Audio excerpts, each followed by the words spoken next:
All right, guys, welcome back to another episode of Spark to Fire. I'm your host, Landon Rhodes, and today we have a really special guest, Kieron Williams. And Kieron, thank you so much for coming here today, dude. Yeah, I know that bro. these have been some extremely trying times as of late. I know that just watching the pain and the hurt that's going on in social media, for members of the Black community and members of every community after the death of George Floyd.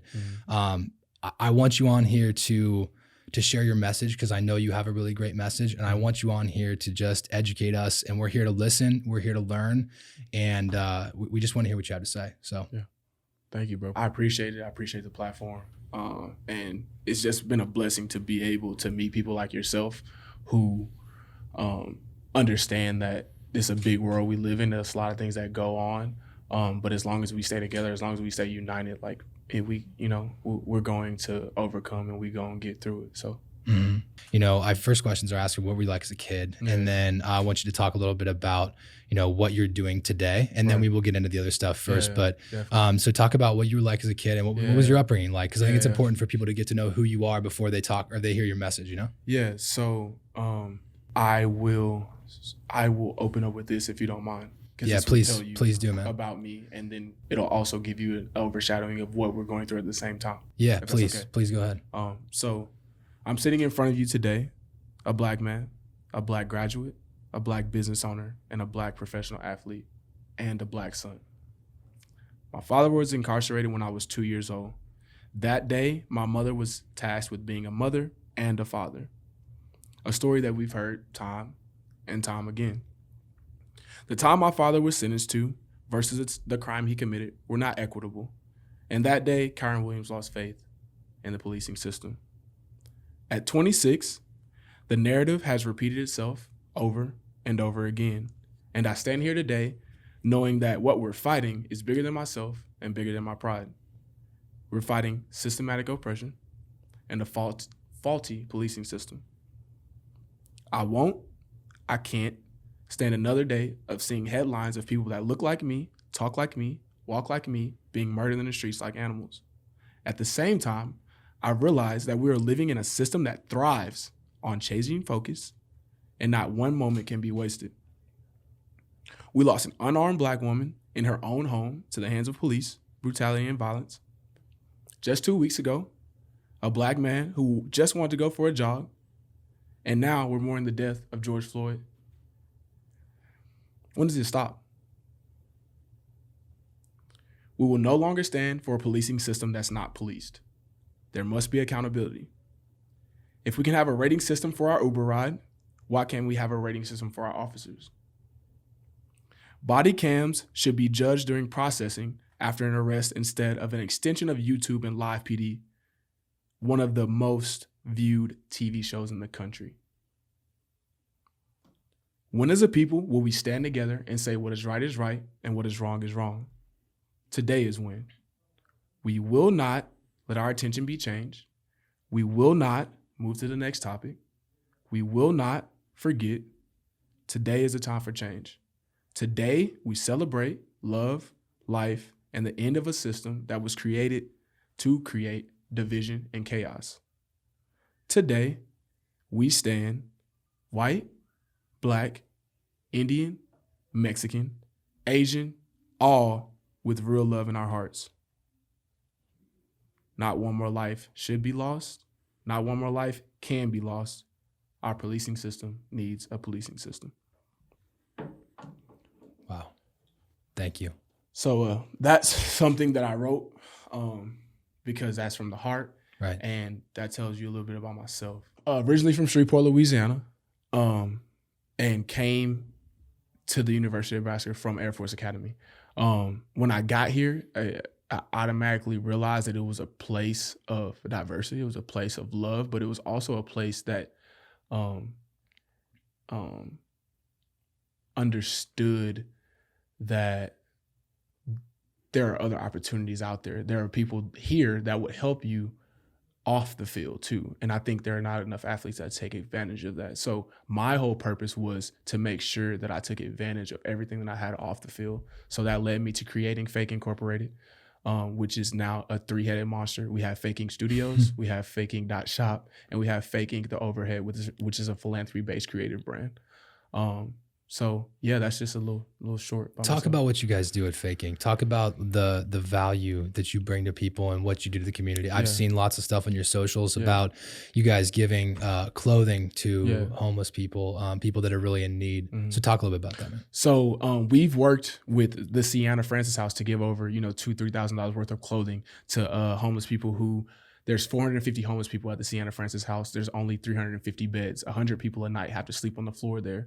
In November, we gave them a Black Friday. Those people don't even think about Black Friday the way we do. It's just another day. We gave them that day. We gave them those clothes. We've worked with the Thirst Project. Thirst Project is a company out of LA. They help give water to over 600 million people who don't have access to clean water. We've worked with the People City Mission here locally. We actually went on a tour for change and it got cut short, but our idea was that we were going to move from Chicago all the way to St. Louis and back here and be able to stop at every homeless shelter. Because my number one thing and what I truly believe is that God put 7.7 billion people on this earth. If he wanted us to be divided, he would have divided us. If he wanted us to not communicate with each other and help each other, he would have made sure of that. We have the ability to be able to help each other. And that is why I created Faking, because I wanted to be able to be a real company that actually takes care of the community instead of just giving a percentage away and then, going on with our gala or our ball and then, writing a check. That's not how it should be done. So right. You want the two infused together and you think more businesses should do that. Yeah. Definitely. And so you specifically named it Fake because, and you guys are both wearing real love hats because it's the opposite of real. Yeah. And, and how long ago did you start that company? So it started in 2018. I was still a senior at Nebraska when it was just, a concept, and it just started out as apparel. It wasn't, a creative brand. We weren't working with high-level athletes. We for sure weren't even talking to Gary Vee like that. Right. You know what I mean? Like a huge moment for you. So like that wasn't a thing. And it's just been a blessing to even get to this point, And one thing that I think is really important and special that you've brought to the table here is that, you didn't grow up with a perfect life. You didn't grow up with the ideal set of guideposts and exactly knew where you were supposed to go, but you refused to consider yourself a victim. You refused to consider yourself just a product of this. You decided, I want to unite people. I don't want to be against. I want to create unity instead of division. Right. And so talk a little bit more about that and how are you yourself now portraying that? What are the things you're doing? I know you guys have been working on some really exciting stuff. And I know you're pumped to talk about it. Please tell us what you've been working on lately in light of the recent events with George Floyd. So we are working and teaming with Eric Crouch, The Bay, Lotus House of Yoga on putting on an event called Not One More Life. That event will be from 9 a.m. to 3 p.m. at the Capitol. And we will march from the Capitol to UNL and back, and we will have vendors, and we want the whole community to come out and be a part. This will be an event that will show people and show the world what it really looks like to heal, what it really looks like to love, but at the same time, what it looks like to hear, listen, and understand. I think sometimes it gets separated and people are like, well, if we're healing, why are we still talking about the same thing? Well, you have to talk about that thing, because if you don't, then it gets lost. And then when the next TikTok dance comes out, we forget. Right. Or the next pandemic. Or the next pandemic. Right. We forget. So we can't forget. We have to make it a habit.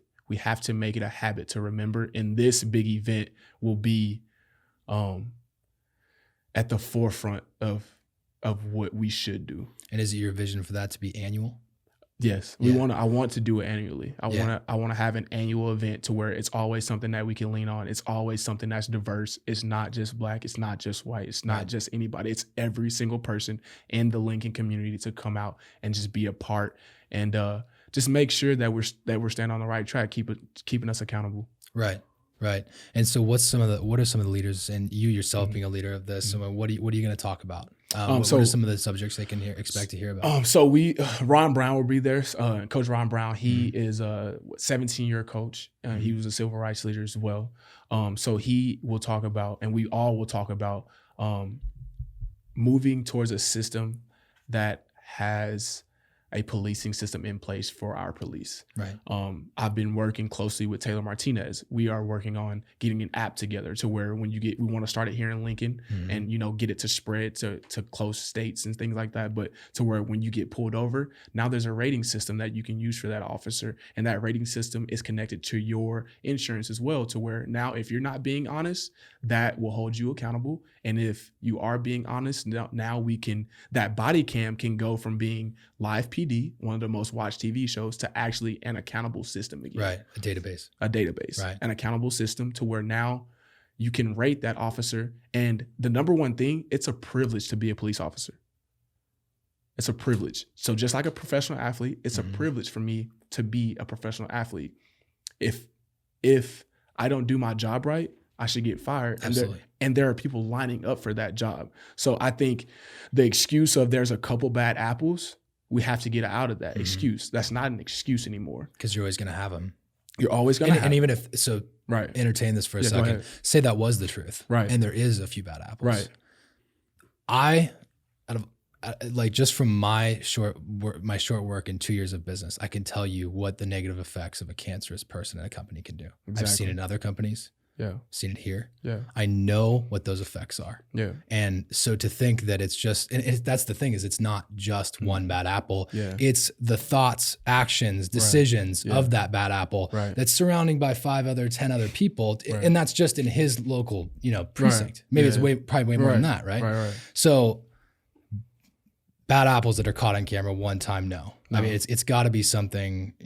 We have to realize that it's bigger than that. Yeah, and there needs to be a system change. And I don't think it has to be drastic. Like I said, I think people would feel more comfortable if they knew the person that they were dealing with, if they maybe had a little background about them, if they maybe had a star rating to where you see how this officer has, taken care of people in the past, to where now there's an accountability factor and it's not within the same police system. So like yesterday, which I commend the Lincoln Police Department for coming up with held accountable, I think was their cause, right? Well, it's still the same policing system policing themselves.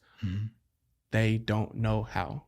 And not saying ours specifically, but the police system as a whole, we've had people be killed over and over and over again to where it's the point where you guys don't know how to do it. So just like we're judged by our peers, the policing system should have a system where it is judged by its peers and it can keep people safe. That's the number one thing we want to do. We want to keep people safe. And I think it's really important for the listeners to know that this isn't something that you've just, radically come up with by yourself. Yeah. It's not just something that you randomly pulled out of there. You're actually speaking with local PD. Yeah. So I'm talk working about that. I'm working directly with Chief Deputy Todd Duncan, with Deputy Terry Jones. I just met with the Lincoln Health Department. I just met with just a lot of people that are interested in being able to make a difference, actually make a change to what's going on.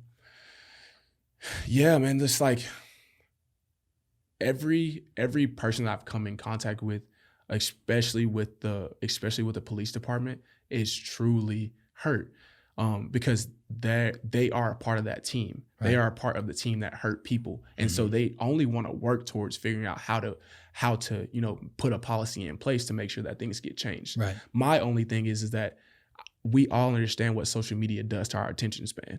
Yeah. We only pay attention so long. Yeah. So if we wait 2 weeks to try to get policies in place, it might be too late. So my thing is urgency. My thing is not forgetting. And my thing is working locally and at the state level to make sure that we get these policies pushed through. Yeah. And, and from a business perspective, because this is a business podcast, is you aren't worried about, I got to get this NDA signed before we go meet with these people. It isn't about that. No. It's about the change. Right. And if you want the change, you're not going to wait for somebody to sign an NDA before you pitch them your cool idea for a police app. It has nothing to do with that. Yeah. And so I think it's really important for people to understand is this isn't a money thing. No. This is a change thing. This is a change thing. And since you've met me, I've always been just go do the idea. Right. Whatever your idea is, go do it because God gave you that idea. He didn't give it to anybody else. God gave that idea to you. Right. So it's on you to use it, and you can't expect everybody to support you because it's not their idea. No. They're not staying up at night thinking about it. So my whole thing, and we can talk about business right now too, and I want to give some people some droplets, is that grind for what you really want. Good thing I'm in Grindstone Media. I love y'all's name. Yeah. Because it's literally grinding the stone, Right. literally grinding until you get what you want. And it might not be today. It might not be tomorrow. It might be 2 years from now. Yeah. When I started my company in 2018, I didn't think I would be fighting for social justice. I'm supposed to be in Edmonton sipping mimosas right now. Right. Yeah. You know what I mean? told me that earlier. Yeah. So I'm and people that don't know, I'm a professional athlete. I'm in the CFL right now. Right. So just do what you're supposed to do and everything else will fall into place. Supposed to do in accordance with how you feel, because you know what you're supposed to do. When you wake up in the morning, there's something that gets you up. Whatever that is, I can't tell you what that is, but whatever that thing that wakes you up, grind towards what you really want. And before this obvious issue that you wanted to tackle, what was that for you? Like you have several causes, but what was some of that were really tight against your heart that you wanted to go after? For myself, I'd say on the business side of things, I definitely wanted to see more businesses come together. I definitely wanted to put together a festival. Yeah. I remember talking about this with you. And it's happening literally, and we put it together in 4 days. Yeah, dude, I didn't even make that. Like, they're gonna see the camera, like a light switch went off. I didn't even think about that, but that's it. Because I remember our conversation. You're like, I want to do this. I want to have this people show up. Yeah, and we're doing this is 10 times more impactful. This is 10 times more impactful than anything I ever imagined any of that. And so I remember that conversation, and you were having some friction. Good, yeah, man, God is good. And you were having some friction getting that across. Yeah. And I remember sitting down with you at Gate, and we were talking about like, I got to go meet with this person, but then this one person told me like that and basically gatekeeps, red taped you from getting to the decision maker. Yeah. And it was like, he's gonna figure out a way. I left that meeting and I was like, okay, if there's anything I know about him, he's gonna figure out a way. And you did. And what's more is that it's got such a great message behind it. And I think that you've done a tremendous job of like so the whole thing that sparked the Fire podcast, right? The whole other thing sparked me having you on here is to see your actions. So you posted on social, you walking up to every person that was protecting Lincoln Mall that day on LPD from people that were rioting, not peaceful protesting, but rioting. Right. You were walking up and showing respect to those guys because this is about unity. So that was at the Lincoln Police Department. So that was at LPD. Yeah, okay. It was at the Lincoln Police Department, and the people weren't rioting; they were getting upset because they felt like they weren't being heard. Right. I think it's very important to understand that a lot of the leaders are younger kids. And so they were 17, 16-year-old kids. When I walked up there, I was looking for a leader. So I also want to say this. I'm a Christ follower, so I'm always going to preach. But God puts you exactly where you're supposed to be. I walked up there, and literally it was only people up there spitting out poison. Negativity. Yeah. We need someone to actually speak. So when I went up there, it's like, nah, we got to change this whole thing. We got to make this about unity. It's not about these police. It's about the policy that they have to follow. Right. So if we can change the policies that they have to follow, then even if there are bad apples, they won't be too bad, because once they do a crime, they will be fired, and someone else who actually wants to do their job, who wants to be on the rating system, will be in that place. Right. The justice will actually come through like it's supposed to. How it's supposed to. Right. Yeah. Yeah. That's a great point. Is that and the reason I keep bringing this back to business is because it's about process. Yeah. When you have great processes in business, when you have great processes and you have great culture, your great culture will automatically kick out those bad apples. Mm-hmm. And that's why that's so important. That's why culture in business, culture in government, culture locally is so important. Yeah. To identify that and to make sure it's seeked out. What else? You've got the mic in front of you, man. What else? What else do you want people to hear? What else do you want them to hear about this?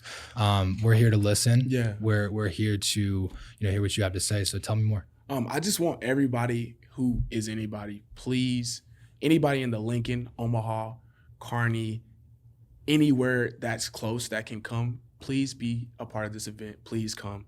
We're gonna have, like I said, Ron Brown there, who is a past civil rights leader and also a current coach. Eric Crouch will be there. Lotus House of Yoga, the Bay, Chocolate Season, a bunch of other small businesses here, Mhm. and everybody will be a part. I want all the biker clubs to come out. I want all the skateboarders to come out. Right. Some parachutes, whatever All of it. you got, come out. Like whatever you got, come out, because it's about the community. It's about people. It's about coming together. And give them the details on that again. So that will be June 13th from 9:30 a.m. to 3 p.m. Right. So that's a Saturday. That's a Saturday. Yep. That's next Saturday. Mhm. So please come out. Please be a part. We appreciate you so much.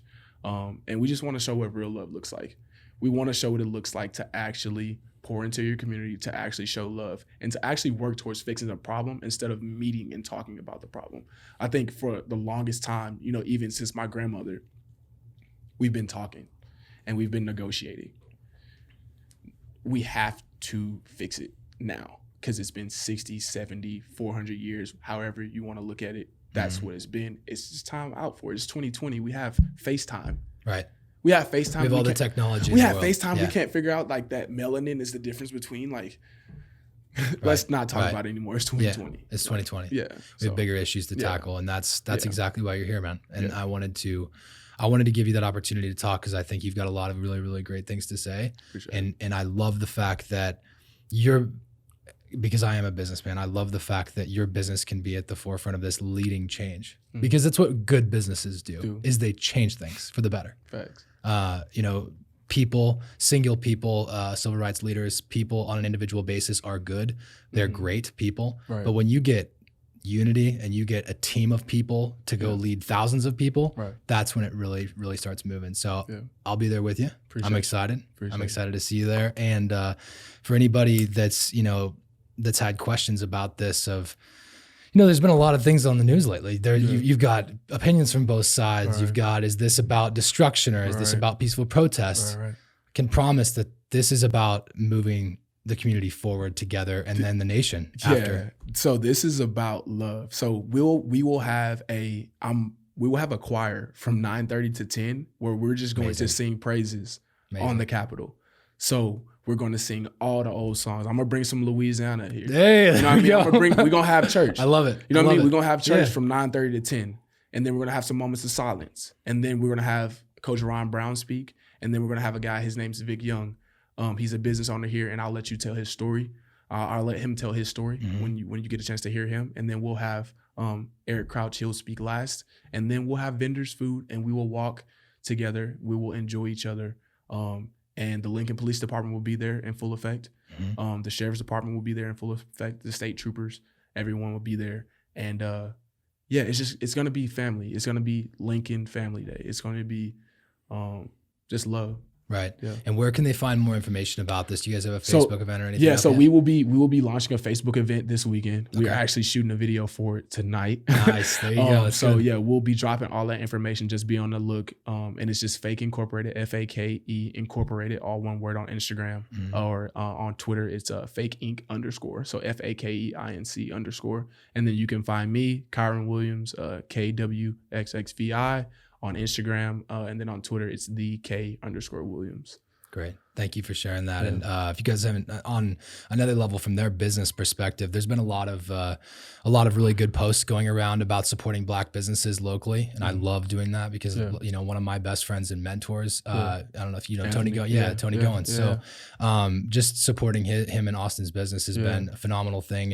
And that's a good thing. Right. When we can continue to support each other. And these guys have awesome apparel. I've seen it, and a lot of people that listen to this, I know you guys have heard of or listened to Gary Vee. Gary Vee rocks Fake Inc apparel all the time. I think that's the coolest shit ever.